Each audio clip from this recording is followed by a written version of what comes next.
नमस्कार मित्रांनो, राज्यातील सर्व दिव्यांग लाभार्थ्यांसाठी आजचा व्हिडिओ अतिशय महत्त्वाचा असणार आहे।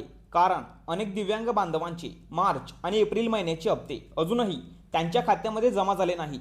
आता सर्वांच्या मनामध्ये एकच प्रश्न निर्माण झालेला आहे की आमचे रखडलेले हप्ते नेमकं कधी आमच्या खात्यात जमा होणार। कारण अनेक दिव्यांग बांधव पूर्णपणे या मानधनावर अवलंबून आहेत। औषध उपचार, घर खर्च, प्रवास आणि दैनंदिन गरजांसाठी हे पैसे अत्यंत महत्त्वाचे असतात। पण सलग 2 महिन्यांचे हप्ते थांबल्यामुळे अनेक कुटुंबांवर आर्थिक संकट ओढवलं आहे।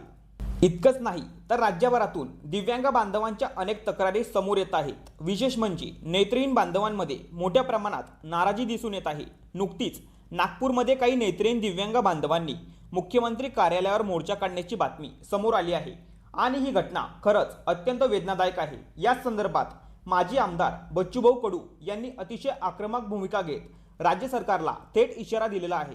तर बच्चूभाऊ कडू म्हणाले की मी सातत्याने दिव्यांग मंत्रालयातील अधिकाऱ्यांच्या संपर्कात आहे।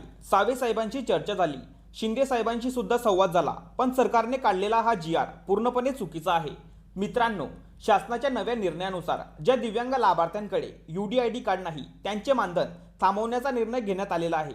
तसेच तात्पुरता दिव्यांग प्रमाणपत्रावर लाभ घेणाऱ्या अनेक लाभार्थ्यांची सुद्धा मानधन बंद करण्यात आलेले आहेत आणि हाच मुद्दा आता हजारो दिव्यांग बांधवांसाठी मोठी अडचण ठरत आहे।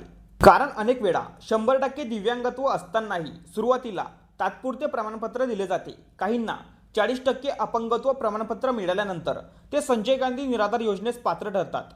पण नवीन GR मुळे अनेक खऱ्या लाभार्थ्यांना योजनांपासून वंचित राहावं लागतं आहे। तर बच्चूभाऊ कडू यांनी स्पष्ट शब्दात सांगितलं आहे की हा निर्णय तात्काळ रद्द झाला पाहिजे। दिव्यांग बांधवांवर अन्याय सहन केला जाणार नाही।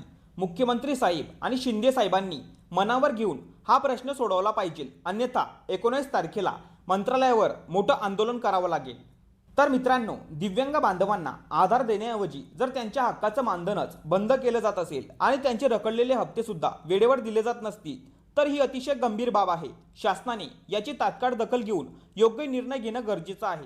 तर ज्या दिव्यांग लाभार्थ्यांचे मार्च आणि एप्रिल महिन्याचे हप्ते अजूनपर्यंत त्यांच्या खात्यात जमा झाले नाहीये त्यांनी त्यांच्या तालुक्याचं आणि जिल्ह्याचं नाव कमेंट करून सांगायचंय आणि हा व्हिडिओ जास्तीत जास्त दिव्यांग बांधवांपर्यंत शेअर करा, जेणेकरून हा आवाज सरकारपर्यंत पोहोचेल।